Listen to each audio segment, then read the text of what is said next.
The roster maintenance tool is a great feature to ensure that your company's staff is displayed properly on your website. To begin using this tool, simply look on the left-hand panel for navigation until you find a section for either your office or your team. Once you've found this location, simply click on the option for Site Roster Maintenance, and this will allow for you to modify or change any of your staff members affiliated with your roster.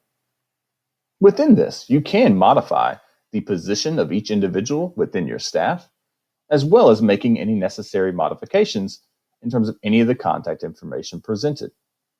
Once you've made any of these changes, you can simply click on the Save Changes icon found at the bottom right-hand corner.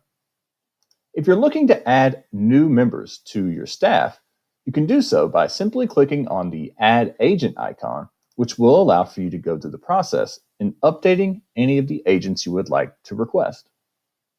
Once you've gone through these steps, you will have completed the process for changing your roster layout.